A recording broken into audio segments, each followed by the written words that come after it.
Copyright disclaimer: under Section 107 of the Copyright Act 1976, allowance is made for fair use for purposes such as criticism, comment, news reporting, teaching, scholarship, and research. Fair use is a use permitted by copyright statute that might otherwise be infringing. Nonprofit, educational, or personal use tips the balance in favor of fair use. No copyright infringement intended. All rights belong to their respective owners.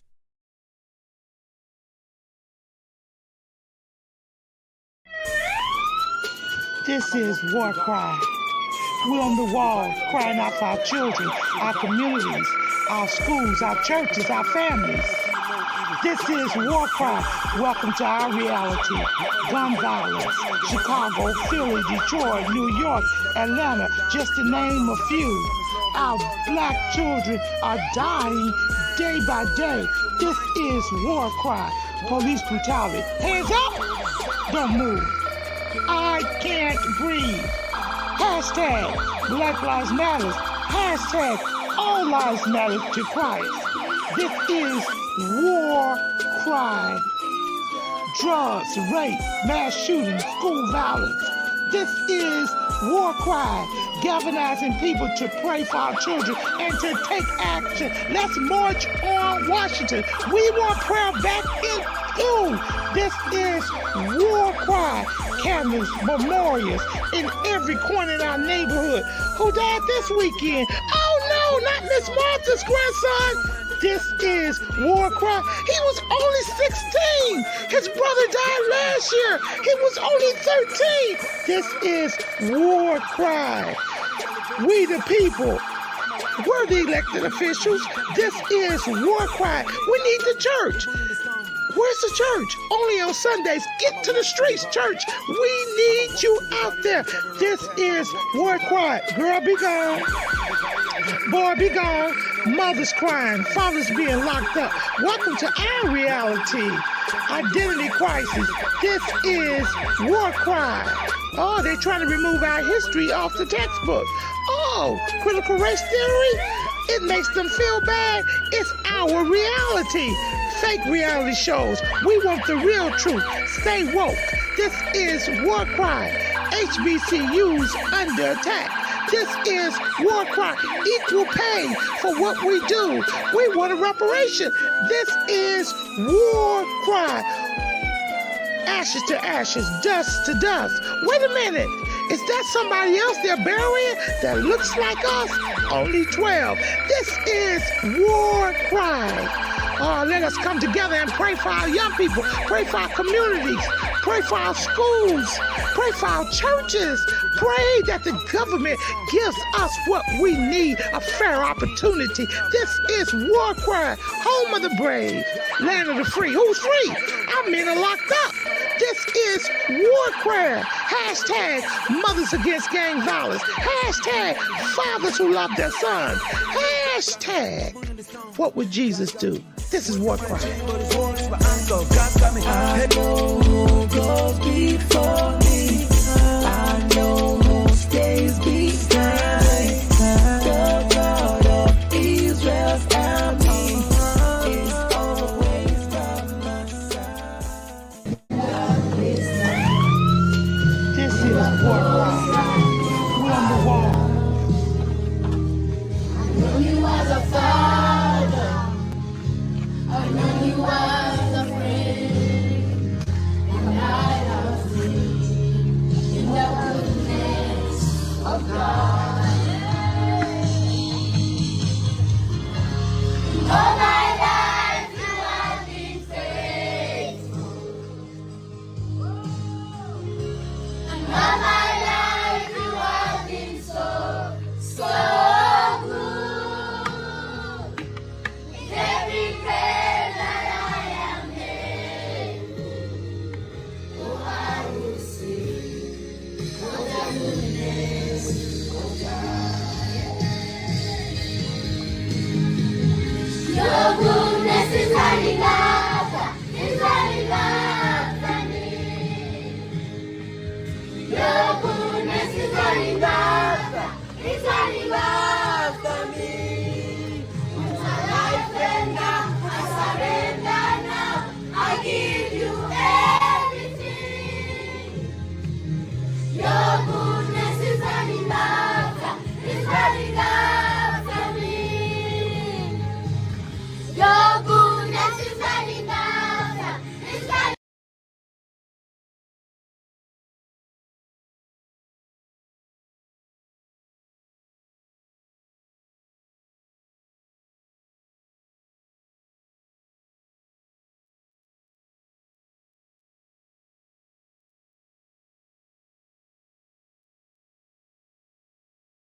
Good morning, good morning, good morning.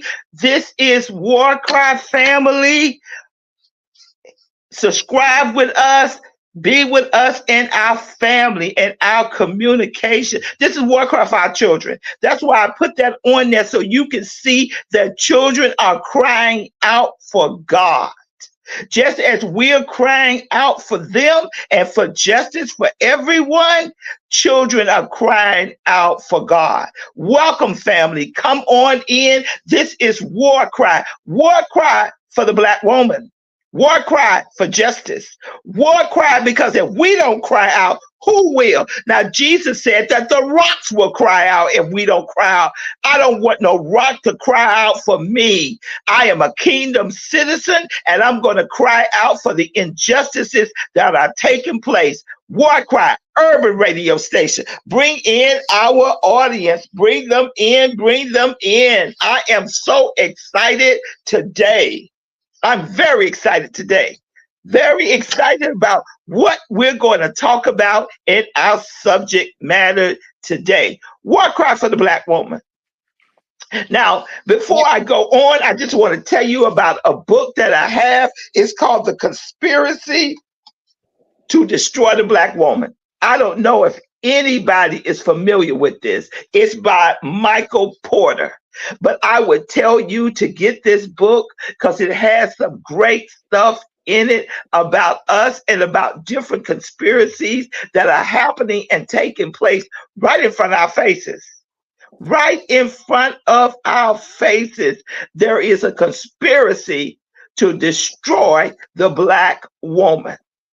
There's a conspiracy to destroy the Black woman in social media. There's conspiracy to destroy the Black woman in sports and all across the board. But we're not opening up our mouth. But as Black women, we're obligated to do a war cry for justice. I am so excited about my audience, who I have, my other panel members, and what we're going to talk about. Now, while you introduce yourself, I just want to ask you a question. So introduce yourself, but answer this question. What does it feel like being a Black woman in 2024? What does it feel like being a Black woman in 2024? Do you feel like you've been discriminated against? Do you feel like you've been mistreated? I mean, they've said a lot of things about us. You know, they've already got us with the angry, quote, Black woman syndrome. Now, I must say I have been angry a lot of times. And I must say we do have a right to be angry, because if our white counterparts, if they get angry, it's just emotions. If we get angry, they try to put us all the way back to slavery. We got a right to open up our mouth for our ancestors. We got a right to call our ancestors' names out and keep them alive. Okay, I'm going to you, Sandra. You first. Introduce yourself, and what does it feel like to be a Black woman in 2024? Well, my name is Cassandra Pryor, and I am the executive director of a nonprofit, Dear Black Girl Incorporated, and it feels powerful. Wait, hold it. You know, this is War Cry, so we can do whatever we want to. Why did you name it Dear Black Girl? Growing up, I was overlooked. Trials and tribulations. I felt like no one hears our story. No one shows up to save us. And it has been put on us that it's our job to save everybody else. And that's just not the way to live. And my life experience had led me, you know, and God gave me my purpose, which is to reach out to other Black girls and be what I needed to them. And to be 100% honest, it's in the name. We are here to support, I breathe, eat, live Black women, Black girls. We're born with a certain strength. We're born with just everything stacked against us. We are sexualized as soon as our breasts grow. I was raised to be seen and not heard. I'm also a fatherless daughter.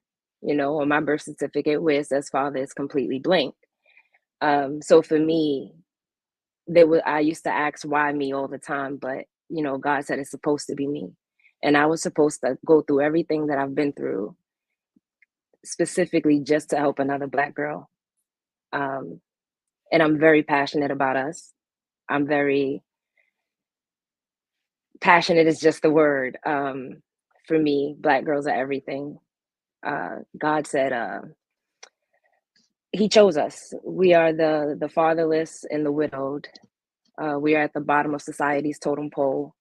And even with all of those negatives, I still feel very powerful to be a Black woman. I wouldn't wake up and change it. I wouldn't want to be anything else. Because it's supposed to be me. It's supposed to be us. And we have, listen, we might be shaken. We might bend a little bit, but I don't know not one Black woman who's been broken. And so What? I think that I feel very powerful to be a Black woman. And you know what? You make me feel very powerful to be a Black woman. I've always felt empowered with my Blackness as a woman, even though there have been times that we are always challenged, not because of our Blackness, but sometimes because we are a woman. Now, it's strange that we say that. When we look at the Bibles, Genesis says in 3:20 that Adam called his wife named Eve because she was the mother of all living. Now we know the Garden of Eden was in Africa, so we know that Eve was a Black woman. You know, no matter what society doesn't want us to say, she was a Black woman and she was the mother of all living things. Now, let me ask you another question. How does it feel to be a Black woman in 2024? My answer is still the same. I still feel even more powerful. I feel like I can honestly say I don't feel necessarily safe, right? I don't feel safe, but I feel secure. I feel empowered. I feel like I'm making a difference. Um, I feel like I can't be beaten. Okay. There's just too many resources out here, and too many Black women standing beside me for me to ever feel like I'm lacking. And I know that's a blessing to be able to say, right? And it has not always been this, and it has not always been this easy. But I feel like God is aligning me in the right path, in the right direction. And as long as I have him, then I'm good. So, but that's not to take away from our experiences as a whole and what we're experiencing every day. You know, again, I don't necessarily feel safe, walking down the street or even coming home from the gym. I am more guarded publicly, right? Because I know that if something happens to me and I call the police, no one's coming right away. I know that, the world necessarily doesn't value me, but I value myself and God values me and my sisters value me. And there's always been a Black woman to save me. So I feel still very powerful to be who I am today in 2024. Yes, Dr. Robinson. Oh my goodness. When I first met this or heard this doctor, this entrepreneur, this historian, I fell in love with her. I was like, I got to know her because and let me tell you, Sandra, you're talking about powerful Black women. Oh my goodness. I got her above Oprah. She is above Oprah, baby, and she's certainly above Beyonce and the Beehive. I got you there. Now, those are Oprah and Beyonce are powerful Black women, but let me tell you something, Dr. Robinson. Woo! I need to get my whistle and blow my whistle because you got it going on. Come on, sister girl. I'm glad that I'm Black because I'm in your side. Come on, Dr. Robinson. Tell us a little bit about yourself. Come on. I came for this morning. Thank you. So I am Dr. Robinson. I'm an educator, a scholar, historian, a writer. And to answer your question, how does it feel to be a Black woman right now? I'm angry. That's all I can think of. I'm so blood boiling angry. I am fueled every day by rage. And I think it's a righteous rage. I think it's a overdue. And I think it serves a purpose because I don't know what happened to all the warriors in our community. I love when you came out with this war cry and I heard your opening, but we used to have warriors in our community. And the it systematically destroyed those warriors. It destroyed the Black Panther Party. It destroyed our civil rights leaders. It destroyed our revolutionaries. And that spirit has been subdued because of fear, because of suppression, because of the state. State violence has tamped down our warrior spirit. But I feel that that warrior spirit was reborn in me, and it's reborn in many women that I see. I know it's born in us, in our men also. I know our men are warriors and kings. But if our men cannot protect us and defend us, then I feel it is my duty to protect and defend us and to get justice for our ancestors. So I am angry. I am angry that our ancestors are still facing the indignity of having even their remains are not respected. Even their remains are tossed and given to universities, and the people aren't even allowed to bury their bodies. That our ancestors cry out for justice. And I feel that we have an obligation is to seek justice, to restore dignity for our ancestors. And I am angry that it hasn't been done yet, but I am determined that I will use all of the energy in my body to see it done. Hey, I think I'm gonna raise my hand. Cassandra, let's raise your hand. We're gonna do it. Dr. Patton, raise your hand because we're going to do it. Dr. Patton came on. Introduce yourself and tell us, this is my sister. So introduce yourself and tell us, how does it feel to be a Black woman in 2024? Now, don't go off the boat. Don't go pull up no African slaves from out of the water. But just get to the facts. Let's go, sister girl. You're muted. You're muted. What it means to be a Black woman in America encompasses many things. It doesn't encompass us falling off the boat.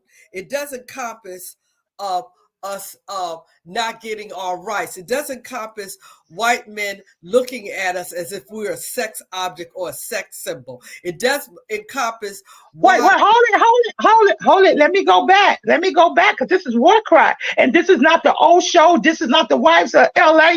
This is real talk. It's just not only white women, white men looking at us. It's some Black ones that exploiting us too. Yes, I was going to say that in my next breath. There are men, and the white men as well as the Black men have exploited us and have not respected us and respected who we are and what we have done. We have held down the house, the ship, everything for years and have not gotten the respect that we needed. We have then not looked upon in society, whether it be the track of the white man, the track of the white woman, the track of the Black man, and even some of our own sisters are not even looking at us and seeing the strength and letting us bind together as a unit so we can be strong in what we're doing. We have somehow missed the boat. And the sister here that was talking about what has happened to our civil rights leaders, the people that were in front, something has dissipated that. Something has destroyed that. And we need to get that back to show that there's strength, because there is a lot of us that are strong, but we need to come and be cohesive to one another so we can see the strength that we have always had. We have always been strong.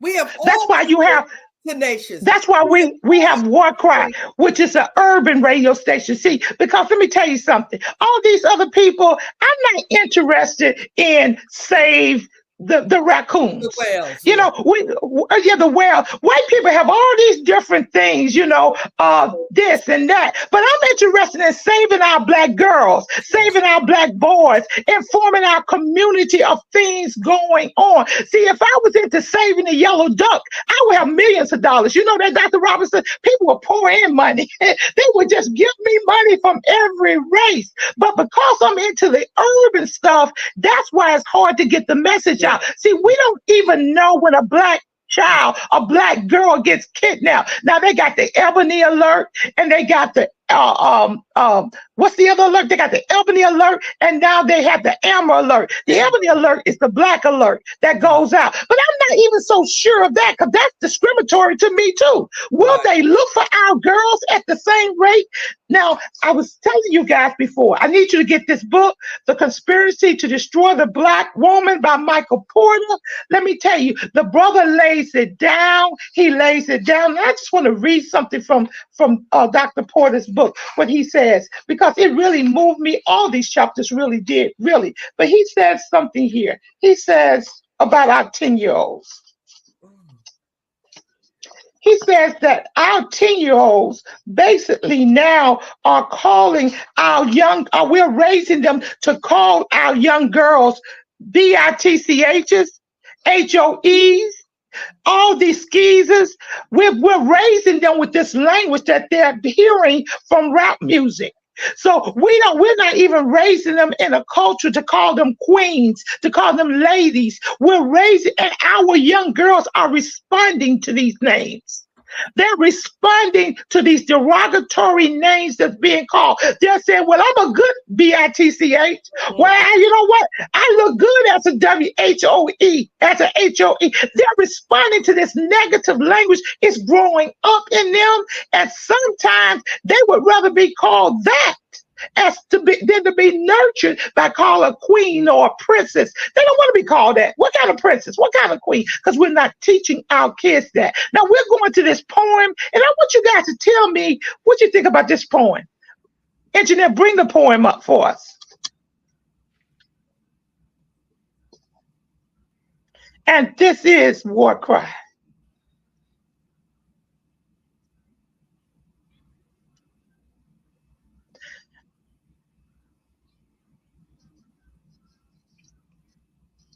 And here it is. Sick and tired of being sick and tired. Poetry is not a luxury, it is an obligation. These poems are not a matter of sympathy but survival. This poem is not a matter of sympathy but protection. This poem is not a matter of sympathy but clarification. And I'm not pissed off, I promise. But I am angry as hell. And each day feels like my sacred cycle is coming. So please do not categorize this as a hard time type of thing. I am an African woman. The sun rises and sets on my time, not the one created in this new world. Do not ask me to smile when walking past.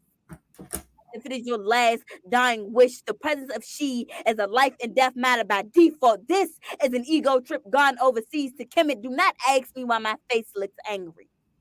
As if you cared to do more than mold me, a woman still controlled by your demands and not genuity, all in the name of your God and misogyny. My face looks angry because it is.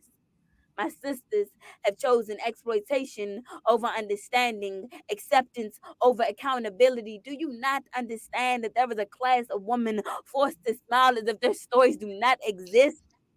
Do not ask me, can you touch my dreads? These are locks. 42 branches of beautifully placed sources of energy, no sight of colonization or European dreadfulness. This is a negritude movement on my head. Excuse me, Mr. Washington. I'm not interested in your new Negro, but a redemption of the one stripped of its identity to the angry Black woman, only seen as ghetto with the bad attitude and too much mouth for the world. Thank you. Speak your truth. Pop your gum, yell to Zion and back, because the progression of this Babylonian world is built on your philosophies. They bash you, then copy you and sell it like a bad bootlegger. Thank you, Tyler, but we don't need your help. These are not demands. This is a matter of self-preservation. This is an open letter to each person who sees Lapita as nothing more than a beautiful it girl with chocolate skin, as if Black don't mesh well with every color. Save your backlash to how we are only made to be hoes and slaves, as if these truths do not shape us in the same manner that they control you, to the angry Black woman. With enough anxiety and grace, unpack your bags. Find comfort, not complacency in your anger. Look to your neighbor. Say, neighbor, turn on the TV. Get mad, then fight for it. Angry Black women, you are not a puppet for Americans to tell you what, when, and how to feel. Be angry as hell with enough heart to understand where your anger comes from, where your burdens reside, where your heartache, misfortunes, and backaches all come from. You are not a bully or nagging. You are angry as hell, and you have every right to be.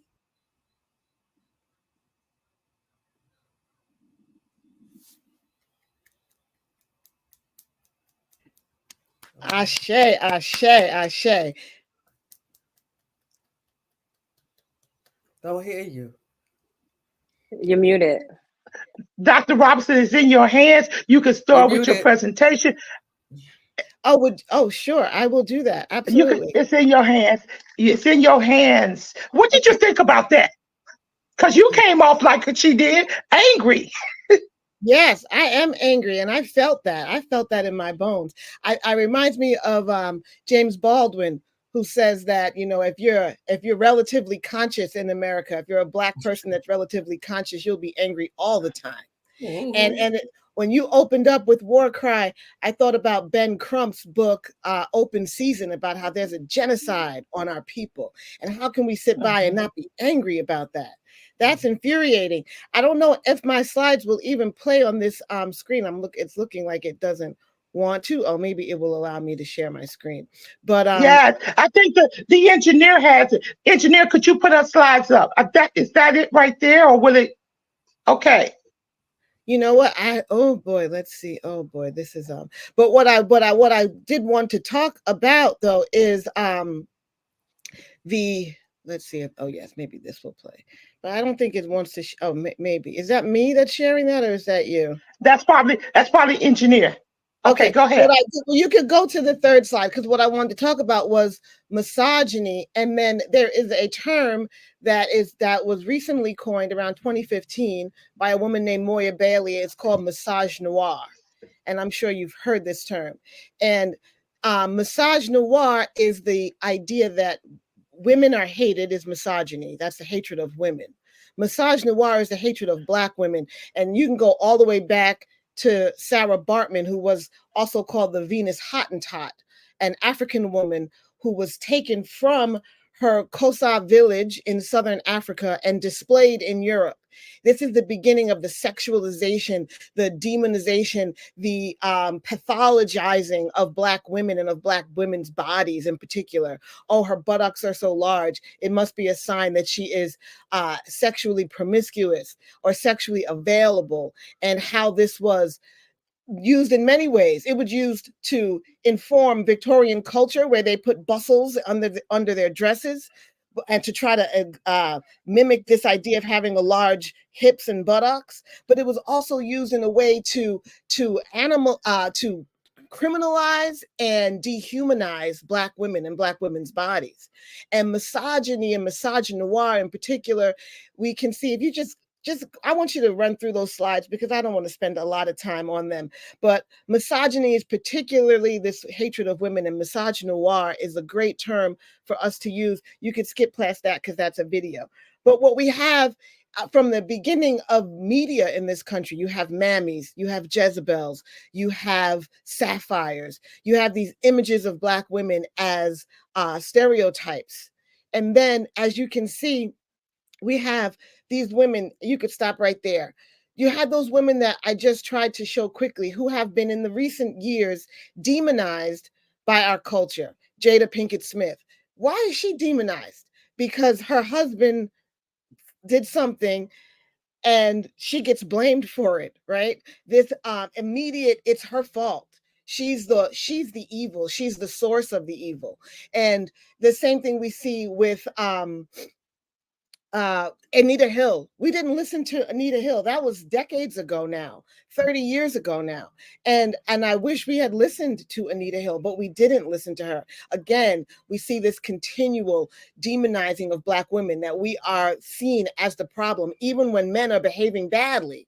And you go forward, you see currently you had this issue with Fonnie Willis as the first Black woman ever to be the district attorney of Fulton County, Georgia, where Atlanta is. And she is treated as a Jezebel by the media. And you see this continual dehumanizing and this continual misogynoir, this hatred of Black women. But I wanted specifically to talk about Elder Montgomery, our host, what she's talking about when you said that if we are the creators, right? We are the creators. Our culture was built on Black women, the original woman, the first woman ever in human history, right? All the way back. They can trace all of our mRNA and our DNA back to a Black woman in the Ethiopian highlands in East Africa, the mother of all humanity, right? That's us. And as such, we come from a culture that is creators. We created this world. We created everything we see. We created civilization, literature, history, mathematics, medicine, psychology, religion, spirituality. We created all of it. And we cannot allow the destroyers to come and destroy everything that we created. It is our job to continue to create and to prevent this destruction of the entire world, because in the hands that it's in right now, they would destroy the world. White men would destroy the world if we just let them. And we cannot let them. They will destroy it all. And we have built it. For millions of years, we have built it. On our blood, sweat, and tears, we built this world. And we built it to continue. We built it to prosper. We built it to thrive. And they would destroy it all. So when you mentioned about the turtles and saving the whales, our culture, our spirit, our Black woman energy is the energy that would save all of life, all life, the earth itself. We will save it all. You save Black women, you save it all. You save it all. Saving young Black girls, as Cassandra is talking about, saving our young Black girls saves all life. We save all life. I don't know if you guys are familiar with the Combahee River Collective. This was a group of Black women who got together in the 70s. And they said that they believe that the foundation of saving our world is in Black women. Oh, you could stop it right there, because I'm going to just say that quickly. And about how we really free ourselves from this condition that we are currently in. I truly believe that we have been so abused, so dehumanized. We have been so commodified. We have been turned into nothing but tools for this system. And we have to resist it. We have to resist this system. We have to resist this commodification. We have to resist this dehumanization. We have to reach back and get and reclaim our humanity, not for ourselves, but also for our ancestors, for their dignity, for to continue the struggle, to give purpose and meaning to their sacrifice. We have to continue to struggle. And so we have to fight. We have to resist the system. And I wanted so much to share this Rest is Resistance book, because our ability to stop working our bodies to the bone, to stop allowing ourselves to be tools of the system, to stop allowing ourselves to be used over and over to make profit for a system that has no intention other than to destroy the entire planet and every living thing on it. And all of us, to destroy all of us. We have to stop being complicit. We have to stop allowing it. We have to stop allowing this exploitation, this sexualization, this horrible treatment and destruction of our minds, our bodies, and our spirits, of our children, of our elders. We have to stop it. It's up to us. And one of the things that we can do is rest.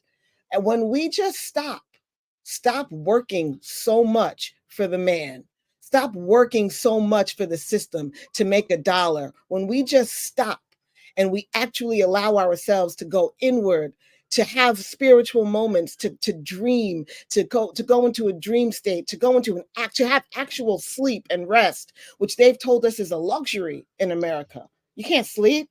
I live in New York. It's a city that never sleeps. But when we allow ourselves to actually have deep rest and relaxation, we can get in touch with that inner spirit that's been in us for millions of years, that's been with us since the beginning of time. We are the original people on the planet. We are the mothers of the planet. We are the mothers of humanity, and we can tap into that deep ancestral wisdom when we finally allow ourselves to rest, to sleep. Dr. Robertson, let me just come in and ask you a question. Most of us, and we're talking about Black women, we don't know how to rest because we've been so programmed to not only, I don't even know if we know how to be Black women. Because guess what? We wear so many dual roles. We're mothers, we're wives, and when we're not wives, we're head of households, we're working, we take abuse. Because once you're a woman that's a head of household, you take abuse from your employers because it's only you providing. We've been mistreated, we've been low rated, we've been downgraded. And so when you say rest, I don't even know if we know how to rest. You know, they say things like angry Black women. Well, we should be angry. All our men are locked up. We should be angry because all our men are the lowest or the last hired people. So when we say rest, I don't even know how to get to that portion where we just say, whoo, let me just calm down for a minute. Let me just calm down. Because rest is a hard thing in the Black community, especially with the Black woman. Think about your mother. Everybody think about your mothers. And think about how many jobs your mothers had. Did you ever see her really rest? Now, there's a difference between sleeping and resting. And I'm going to let Dr. Robinson tell you that. But yeah, we seen them sleep. We seen them sit down. But it's a difference because even in their sleep, they were still thinking. Back at you, Dr. Robinson. I agree. And that is how the system has really done us a disservice. We never get to rest. This is what they've done to us. How can we ever plan our escape? How can we ever plan our liberation when we don't have any time to rest? This is how they keep us constantly on the grind. And it's a very tough question, but I think we don't need as many things as we think we need. The idea that we need all this, that we need money, so they keep us on this grind all the time. They always showing us things on social media. We need to have what the other person has. We have to keep up with the Joneses. Even in our relationships, we have to be compared to white people in their relationships. We have to have all the material things. At least we think we have to have those things, but we don't. Well, we can survive in community. I truly believe I have one child. I have a daughter. I had to raise her alone, but I didn't raise her alone. I raised her in community. She had many mothers. She had many fathers. We have to come together. When we need food, there's food. We have to work together in community as Black women, sharing our resources with each other so that we don't feel like we have to work all the time. We don't feel like we need to be always hustling because we always have to look out for ourselves. I think that what we really need to find is a way to share our resources with each other as women. Even if it's a small group of 5 women, we get together, we just make sure that our needs are met. And all of these luxuries we don't need. It's all garbage anyway. It ends up in the landfill, and that just ends up polluting the oceans. We don't need all this trash. And they're telling us now what beauty looks like. See, now our culture is telling us that you got to have this type of body. Your butt's got to be this big. Your breasts got to be this size. This the size of your nose. So now Black women are not even liking themselves. They are taking what they had and now they're trying to cultivate it. And truthfully, and white women are trying to look like us. And I don't know who we're trying to look like. Somebody that we want to be like. But we need to find out who we are. Now I'm going to open it up for Cassandra. Cassandra, do you have a question for Dr. Robinson before we go on? I see you there. Pause on that slide right there. Pause right there because I want to read that when we. Okay. Cassandra, you have a question? Any question? I don't think I necessarily have a question. I definitely agree with everything Dr. Robinson said. But I think I'm like in the middle because I definitely respect my elders, right? And like everything that they have going on. But being in the younger generation, the question that you asked was the how, right? Like how, I find that we have these conversations all the time, but when it comes down to doing the actual work, I don't see anybody doing the work. And I'm a person who believes in starting small. So you're right. You have to have community, right? But that's also another layer because it matters where you live. Like I'm from the hood. My community isn't a woman that I would trust with my children because she doesn't take care of her own. So we also have to think about environments when we are just, throwing out solutions, because it's different for everyone. It's not the same as having, like I have 2 children and my children's father passed away, but I was also a teen mom. I grew up in the crack era. So community looks different. And today in 2024, we can say all day, there's no community, right? So like outside of myself, there's a Black girl walking down the street with no coat, pregnant, and no one is doing anything to help her. So it's I think that I agree, but I think that it's great to have these conversations, but it falls on deaf ears when we're not giving solutions, actual viable solutions during these conversations. People are listening and they have hope, but at the same time, I can see my 20-year-old self listening to you saying, ain't no way, because rent got to be paid. And money matters. It matters so much that eggs are almost $10. So we can't just throw out these, we got to be community, we got to stick together, we have to, if we have to feed each other. There's so much pain and there's so much discourse, there's so much distrust, there's so much hurt within our communities, right? So this, and again, this is one of the reasons why I started my nonprofit. And the Black women that I meet, they side-eye me all the time. They, they side-eye me like, what do you want in return for this? Like, I don't want anything. I just want to be there for you, right? And then that starts. And, my goal when I started my organization was to help 10 girls. That's all I needed to do, because if I help that one, then that one will help another. And in turn, somebody will hopefully show grace, and that 10 actually turned into a couple hundred. And now I have a team of people, but somebody has to be willing to be the example. Somebody has to be willing to do the work. And you can't just say, hey, save money, put it where? Build community. How? So my question, Dr. Robinson, for you would be, because I do agree with everything that you said, right? And the question is how, right? So, but it has to be very direct. How does a person who lives in poverty, who is surrounded by drugs, crime, who's assaulted when they walk out of their door, who's harassed, and then lives in that neighborhood as this woman, but every other woman lives the same way. We are scared. So how do I build community, Dr. Robinson, if I'm coming from that environment? Wow. That's a real, I'm really glad that you shared that, because it's a very real perspective. It's a reality. And I certainly don't have an answer for how we can create community everywhere, because it's different everywhere. I know it's local. I know in my local community, when I had a mother that was retired after 30 years, and she loves children. She just loves children. And so she started doing after school help. She started doing it at the library and just helping kids. She was a retired teacher. She worked with kids. She knew how to help them with their homework. She just helped them with their homework after school. And all these children came, and a lot of children that were experiencing homelessness. Some of them were in shelters. Some of them had fires in their homes. Some of them were in foster care, and they would come to the library and she would help them with their homework. And then that built out. And now she's been doing this for years now, and she doesn't get paid for it. She doesn't get paid a cent for it. She lives on her retirement.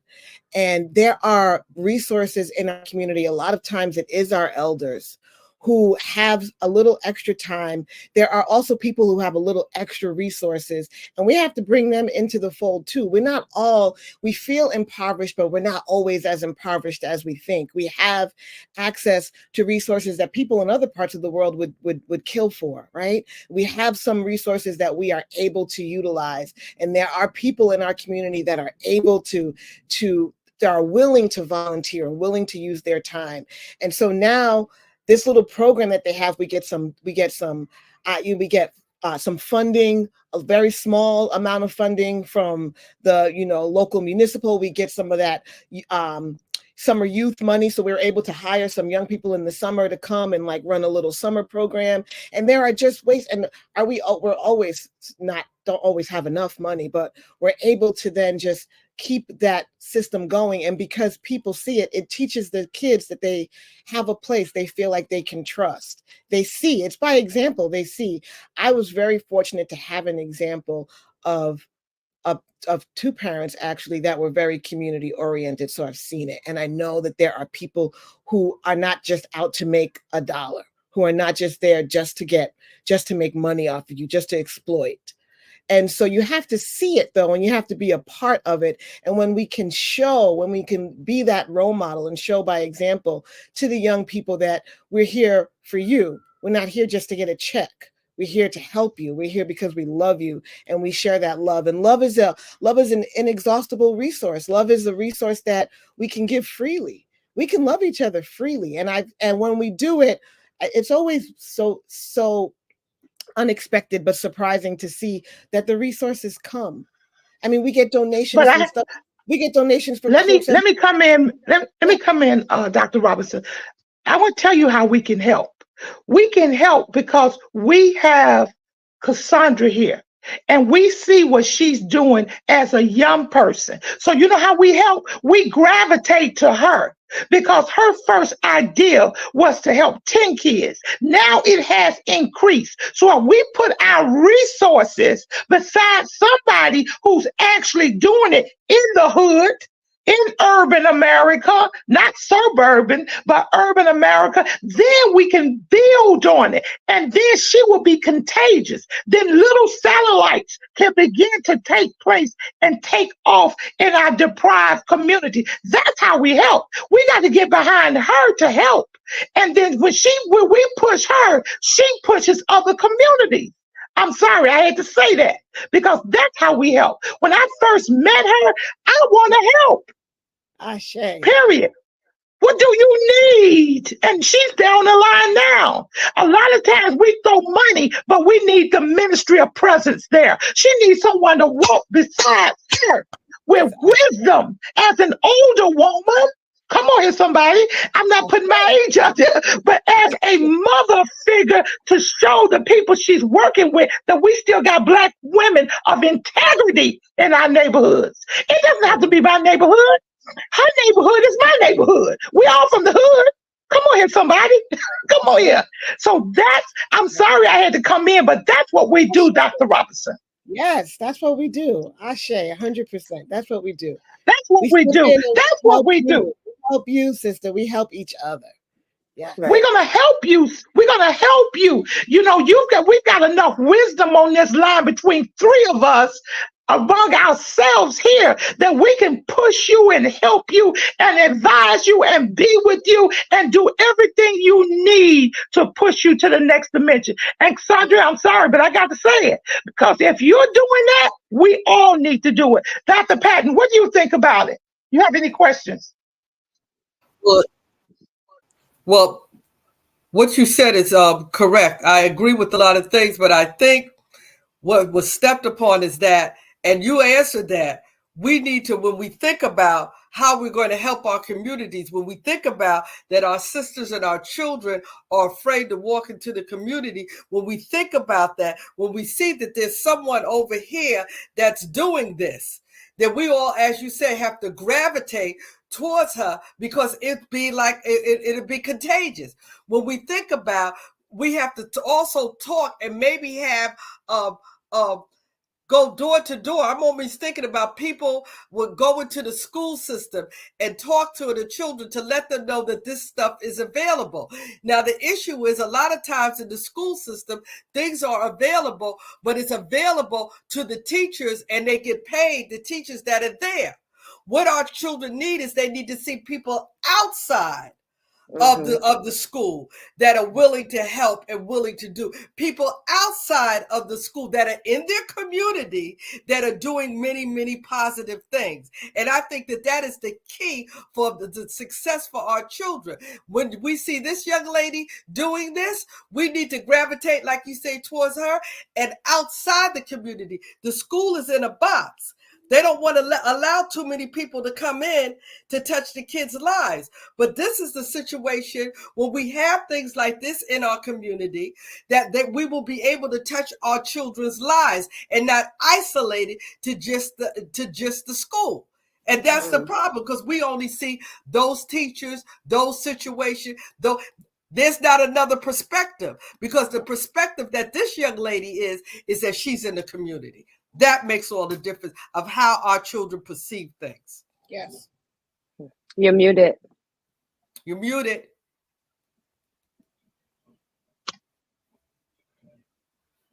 She's not in the community, she's in the hood. Yeah. See, we got to go to the hood. You understand that? We got to go to Bed-Stuy, do or die. We got to go to Bed-Stuy, do or die. We got to go to Brownsville. Never will run, never will. You run. We got to go over to the Polos houses over in Manhattan. We got to go to Boogie Down Bronx. We got to go to where the need is. Our communities could be perfectly okay, lily white mixed, and we can have everything we need, but until we go to the people and let it spread. See, I'm tired of just saying, well, you know what? There's no kids on my block. They all graduated and went to Harvard. Mr. Jones' son is a lawyer. Miss Mary's son is a nurse. No, I want to go to the kids that are being challenged to let them know I love you. This skin makes us kin. This skin makes us kin. Period. That's where we got to go. We got to put on our blue jeans and our sweatshirts and with our sneakers on instead of coming in these clothes that they can't identify with. We need to go to them. Now, I am not saying negative when I say the hood, because I came from the hood, okay? All of us got somebody who came from the hood.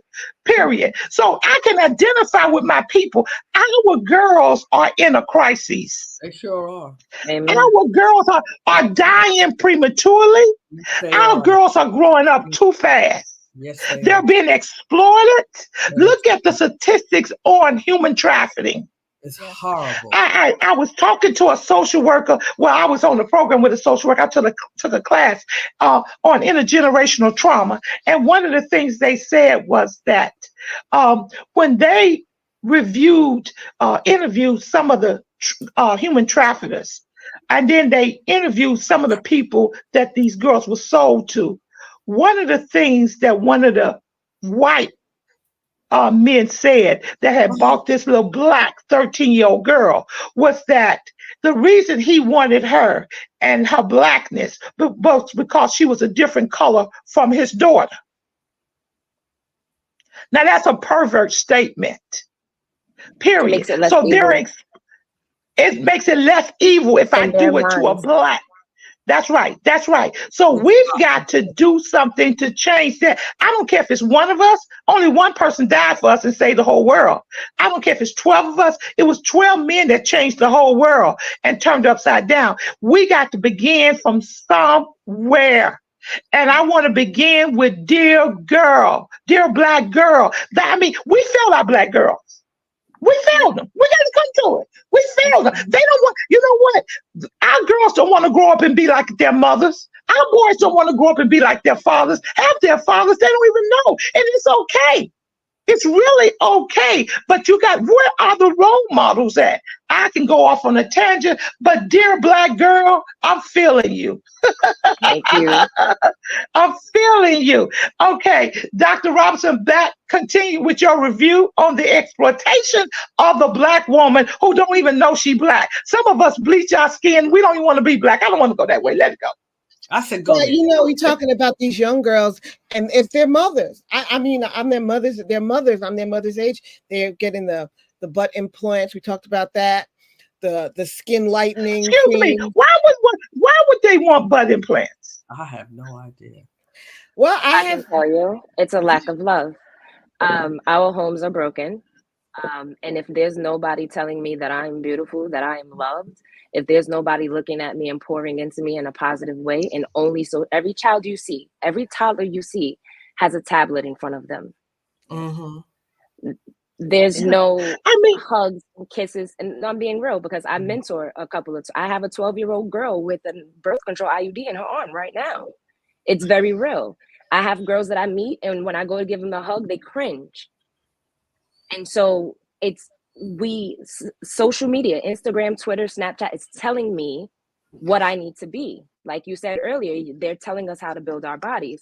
And so when you have a child, a little girl, specifically a little Black girl who doesn't have a father at home, or maybe they do have both parents, but both parents are young. We're far removed from you guys' generation and in the community that you speak of, right? So you got to understand that these girls are not being told that they're beautiful. They're not being told that they're loved. They're not being accepted for who they are, how their skin grows, how their hair is, none of the above. So ideally, but let me ask you something, Cassandra. I got to come in. It's amazing that sometimes I think that Black women can't save money, especially young people. But these Black girls are saving $10,000 for these butt implants and going over to the Dominican Republic and then doing it. It's not that expensive, right? Like that's why they're going to another country, because it's not that expensive, but also the value look at the safety risk. Look at the safety risk. Look at the safety risk they're taking. It doesn't matter to them, because if I am seeking love and validation and I don't have it as I am, I'm going to do whatever I have to do so that I am accepted. It's for acceptance. I'm just saying from a young person's mind, it's really, if you talk to them and have an open, you will be blown away by how much love they lack. That's why I wanted you on War Cry.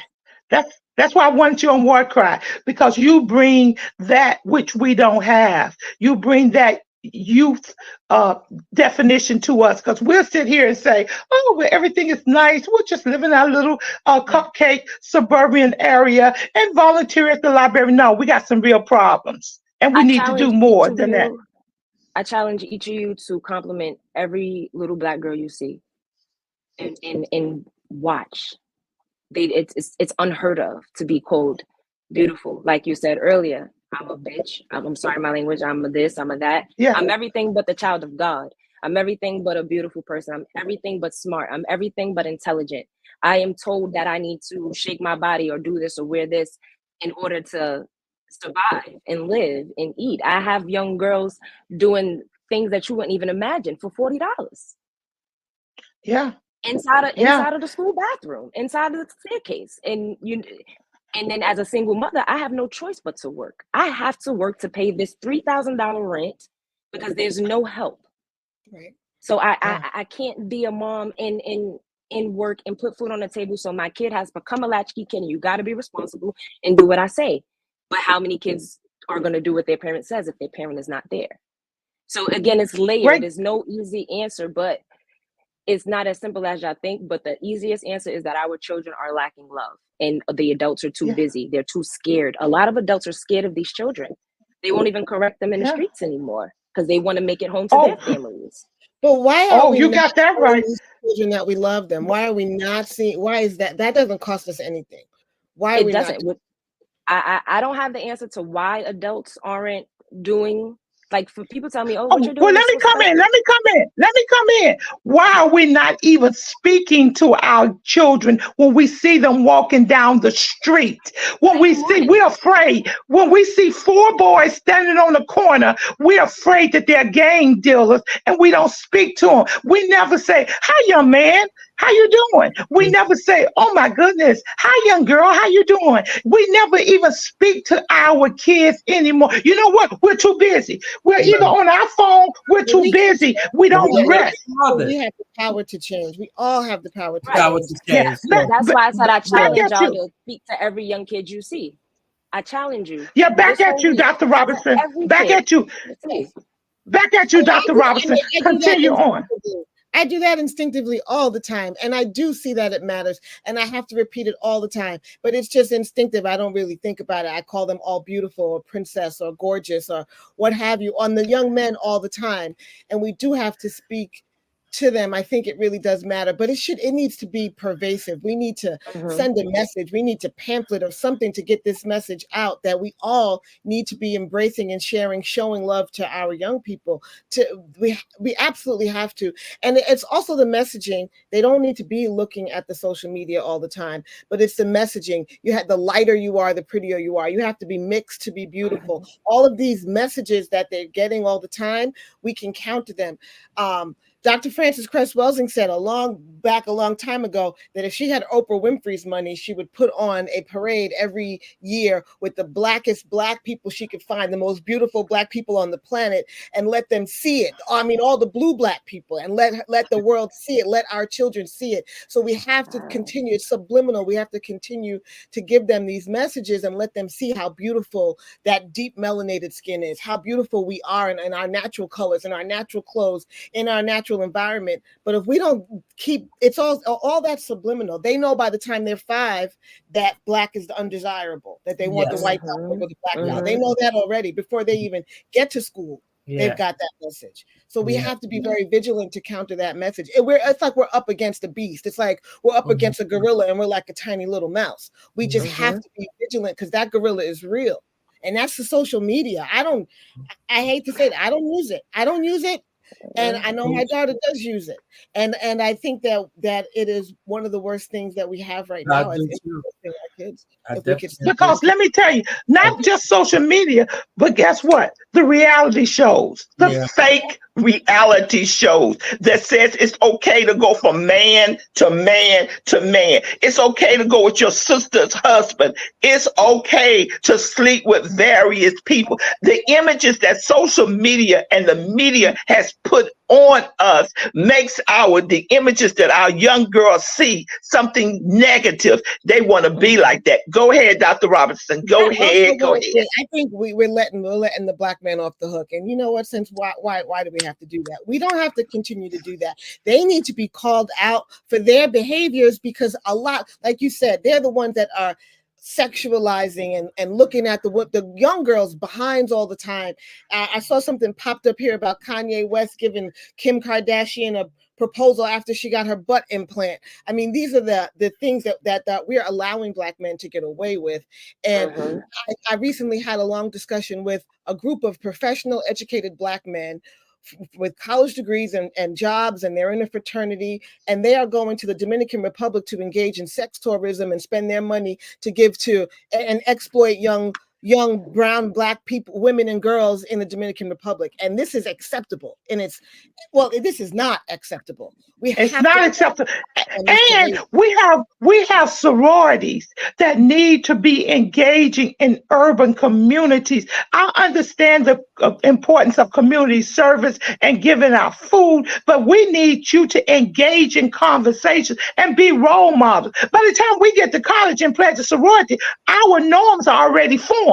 We need to go and help these young girls know that they are beautifully and wonderfully made, and they was created for more. Go ahead. We need to have these young men, all of the Black men, to understand that we are not just sex objects or objects for their sexual gratification. They need to be stopped because that behavior is perpetuated and it's rewarded. They're rewarded for this behavior. So that. But Dr. Robinson, I got to call you on the carpet. I got to call you on the carpet. We are exploiting our bodies as sex objects. We're doing it ourselves. Now, maybe not me, but our young girls are exploiting their bodies as sex objects. Oh, come on, Sandra. The object of what? They are the object of the. It's a demand. It's a demand. Right. Yes. And okay. Can I? Yes. So I wholeheartedly disagree. I'm not going to put the exploitation on Black girls. The reason why is because even when you go shopping for a little girl, everything is tight, crop tops. So it's not that we're choosing. I'm gonna speak as a young person, right? Like, it's not that I'm choosing. I don't personally dress like that, but I don't think they choose to wear vulgar, exploited clothes. But a little girl, as soon as they get breasts, it's sexualizing her household, like cover up. So I disagree with the girls doing it for themselves. It's all that we're taught and it's all that we know. And even a mom like myself trying to shop for my daughter, it's very hard because I can't even get a full shirt anymore. So I definitely will not put any blame on Black girls choosing the exploitation, especially. I got to come at you. I got to come at you again. Yes, it is Black girls who choose exploitation. Let me tell you something. A Black girl could go get a pair of jeans and cut it all the way up to her and walk outside. That's choosing to wear what you want to do. Now, maybe not all of them, but some of these Black girls or women in general, they like those that attention they get. I'm sorry, they like attention. Some of them. No, we all, hold on. Every Black woman, I think every female naturally would want to be called beautiful and wants attention, right? It's a right attention and a wrong attention. But if we're lacking education in the home and we don't have options, I still have to push back and disagree that we're choosing, because I should be okay to wear a workout outfit and go to the gym without a man. What I wear and what I choose to wear does not deem or make it appropriate for you to sexualize me and or harass me. I cannot agree I have with a good you. example. No, I agree with you. Okay, go ahead, Dr. Robinson. This is hot. I have a good example for that, because it is our culture, and we live in a rape culture. We live in this Western civilization where they have treated Black women, treated all women as objects. That is a part of the culture, but it's not necessarily have to be that way. Do you know that in Africa, where we come from, women could walk around topless and not be sexualized? That's how safe they were. That's cultural. It wasn't about how much of their body was exposed that gave men permission to behave badly. The men behave badly because that's in their sick minds. And a lot of us are suffering from intergenerational sexual trauma. There was rape in Black communities from the time that we were kidnapped in Africa. We all know trauma is passed down. That's hundreds of years of sexual violence that we are now seeing pathologized in our community. We see the Bill Cosbys and the R. Kellys. This is a pathology where we have been for generations sexualized in this way, and it's just playing out because we got no treatment for that. And the men need to get some treatment for that. The Bill Cosbys and the R. Kellys, they need treatment. They need help, because it was not just the women that were raped on those plantations. Don't believe that for a minute. It was not just women that were raped on those plantations. No, men was raped too. It was little boys and it was grown men. And so we all need treatment. We cannot take 400 years of sexual trauma, violence, and rape and never get any treatment for it and think that we're out here behaving sexually healthy. We're not. We need help. That's right. That's right. That's right. I agree. Let's go back to the presentation. I love this. I mean, we are laying it out there. Black women in charge, empowered. I love it. Go ahead to the presentation, Dr. Robinson. I don't have any more for my presentation for you. I think that we have covered it all. I think we've covered it all.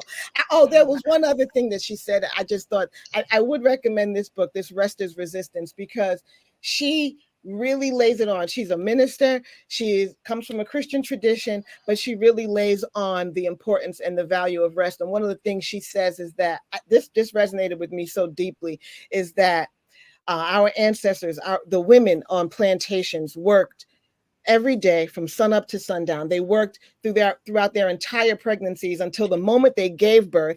And after they gave birth, they went right back to work. They never got any break. They never got any rest. And because of all the work that they did, we should not have to work. And I mean that with all sincerity, because this entire country, this entire economy was built on their labor and their work. We should not have to work. We owe it to them as a form of reparations to rest. All the rest that they did not get, we owe it to us. And I have found that even when I rest, it's weird how the money game flows, how it comes. It's not always about hustling to get the money. Sometimes you just got to let it come to you. And by resting, I found that there is a debt. There is a debt that they owe us, and we can collect on that debt. It's a karmic debt. It's a spiritual debt. You might not see it, know it's tangible. You got to have faith that it's there, that we are owed this. That our ancestors are owed this. We are owed this moment of rest. For all, this was the quote here. If capitalism was from the plantation, then I will rest for my ancestors. Okay, it's a form of reparations for them. I will rest for my ancestors. And I And think that our ancestors really went through a lot. Our yes, ancestors went through a lot for us to come to this point, and we don't even say their names. We Yeah. don't even try to remember them. We've got to come to a point that we can say our ancestors' name, that we can call our mother's names out. Because guess what? Unless we keep it in the air, they will be forgotten about. And we have to teach the younger generation how to love themselves and Yes. how to support each other. We got girls just as viciously in gangs as That's boys good. are. Why? Yeah. And some of the gangs, girl gangs, are more Worse than the vicious. boys. And what are they looking for? Love. Yeah. And where are they finding love? In all the wrong places. Yes. And what's our responsibility? To reach back and help someone. See, we're too busy reaching forward to build our own self up that we can't reach back and pull somebody up with us. Because guess what? We think we got it made. We think, hey, it's all about me. I got it made. I got my Gucci bag. I got my red bottoms, and I made it. So everybody else should make it. But everybody else don't have the same opportunity. So for those who don't have the same opportunity, as Sandra said, she started off with 10 girls. I want to help 10 people. That's the banner I run on too. I just want to help somebody to make it up. Period. I want to help somebody to know that there's a better way. Not me, but I want to do it for them. See, we got to leave a legacy for our people. We have no legacies for our people to even grab onto. We got to live a legacy. So that's what War Cry is about. It's living a legacy. So at this moment, I just want you to say your ancestor's name. Say your grandmother's name. Say your aunt's name. Say your great grandmother's name. Say someone's name to put it in the air because they still matter and they still live within us. It was struggles made for the Black woman. You know yourselves, we are still being discriminated against. Every day. You know yourself. Say their names so I can hear the names. Can we take turns to say their names so I yes, can yes, yes. We're gonna take turns saying the names. Period. We're gonna take turns saying the names of those heroes that was in our lives. And I appreciate each and every one of you because guess what? You matter. You matter, and the work you do matter. Okay, Minister Travel will have you say the names of the legacies of the women that have affected your life and molded you. Okay. Irma, my mother, my mother-in-law, Crystal, Christina, what's her name? Jordan. And she always had a funny name. We used to tease her about her name, Jordan. We Ella, Eva, Eloquist, Verna, Sarah. Now, what did you learn from your mother? What did you learn from your mother? Well, my mother worked 2 jobs. She was divorced. She worked 2 jobs. And I learned to be strong. I learned to deal with the adversities. I learned not to give up. I learned not to let go. I learned to hold on. I learned to, even when they say no, I learned to come back to know that will turn that no into a yes. I learned for some people not to degrade me and debase me because I am a woman.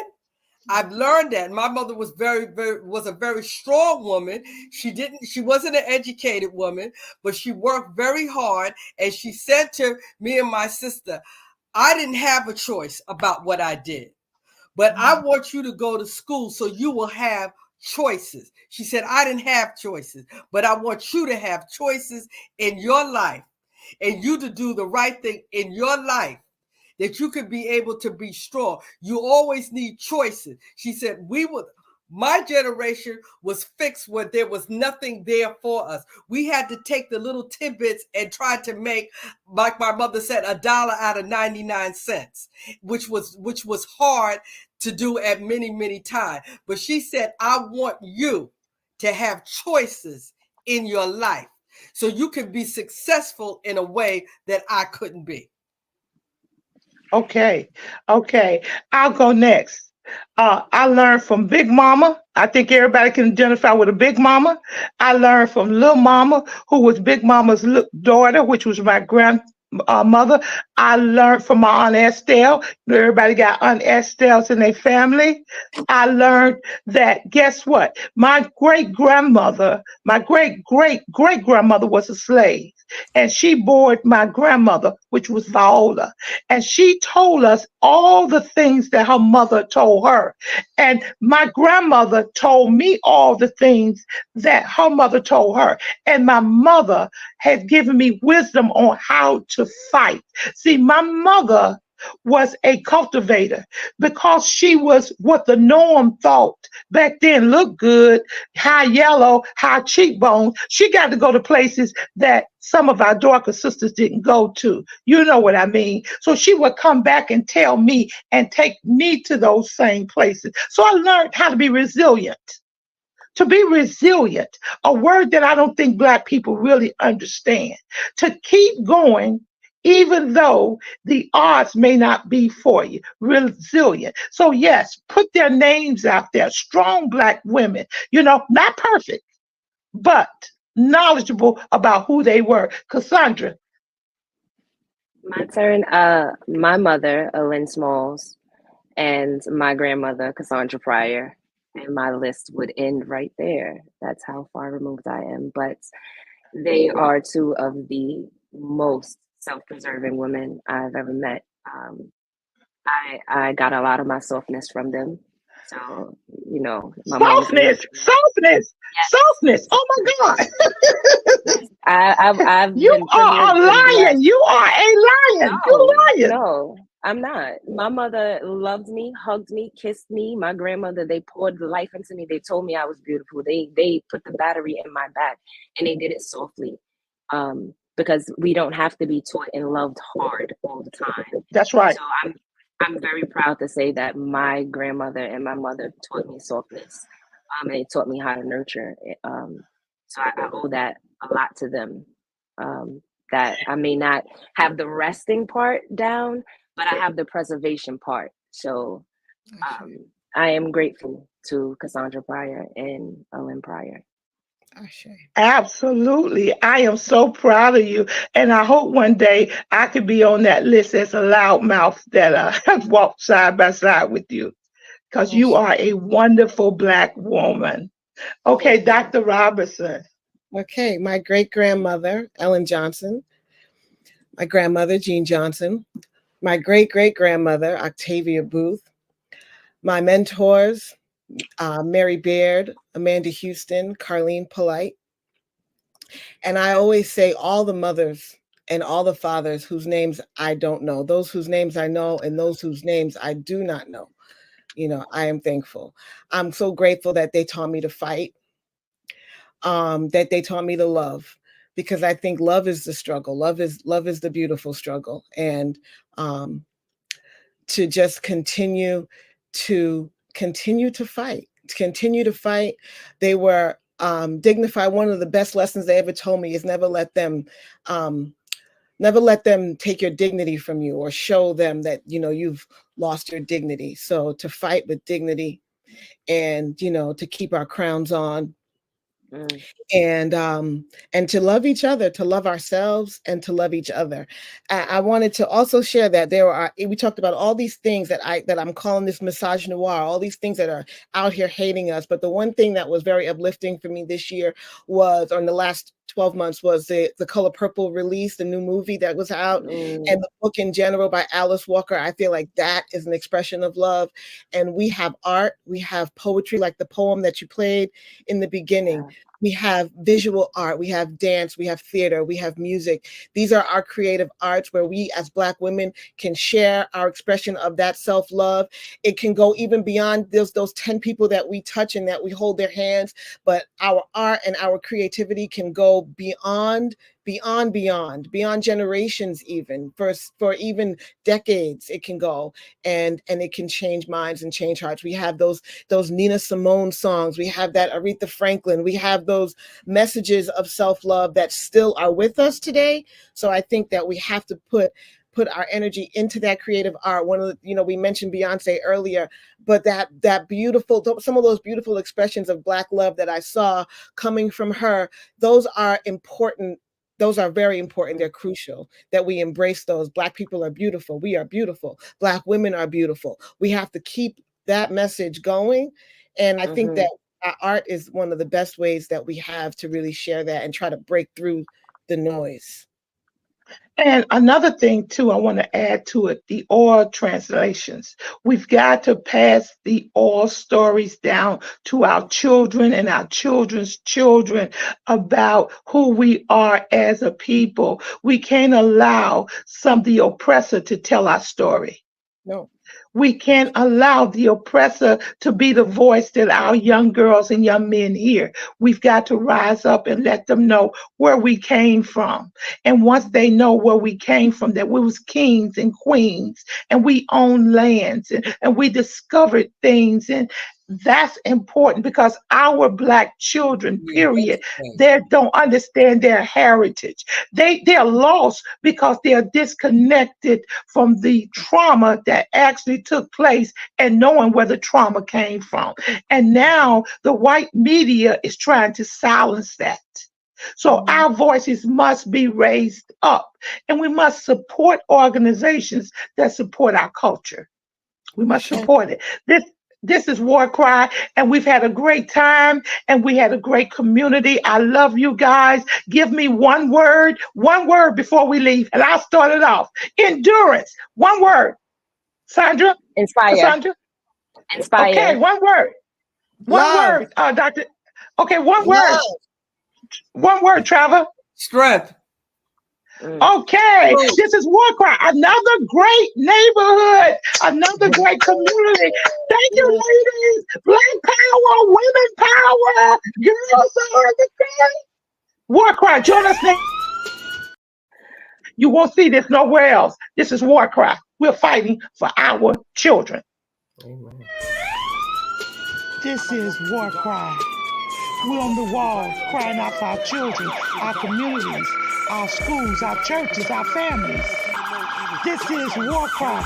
Welcome to our reality. Gun violence, Chicago, Philly, Detroit, New York, Atlanta, just to name a few. Our Black children are dying day by day. This is War Cry. Police brutality. Hands up! Don't move. I can't breathe. Hashtag Black Lives Matter. Hashtag All Lives Matter to Christ. This is War Cry. Drugs, rape, mass shootings, school violence. This is War Cry. Galvanizing people to pray for our children and to take action. Let's march on Washington. We want prayer back in you. This is War Cry. Candles, memorials in every corner in our neighborhood. Who died this weekend? Oh no, not Miss Martha's grandson. This is War Cry. He was only 16. His brother died last year. He was only 13. This is War Cry. We the people. We're the elected officials. This is War Cry. We need the church. Where's the church? Only on Sundays. Get to the streets, church. We need you out there. This is War Cry. Girl, be gone. Boy, be gone. Mothers crying. Fathers being locked up. Welcome to our reality. Identity crisis. This is War Cry. Oh, they're trying to remove our history off the textbook. Oh, critical race theory? It makes them feel bad. It's our reality. Fake reality shows. We want the real truth. Stay woke. This is War Cry. HBCUs under attack. This is War Cry. Equal pay for what we do. We want a reparation. This is War Cry. Ashes to ashes, dust to dust. Wait a minute. Is that somebody else they're burying that looks like us? Only 12. This is War Cry. Let us come together and pray for our young people, pray for our communities, pray for our schools, pray for our churches, pray that the government gives us what we need, a fair opportunity. This is War Cry, home of the brave, land of the free. Who's free? Our men are locked up. This is War Cry. Hashtag mothers against gang violence. Hashtag fathers who love their sons. Hashtag what would Jesus do? This is War Cry.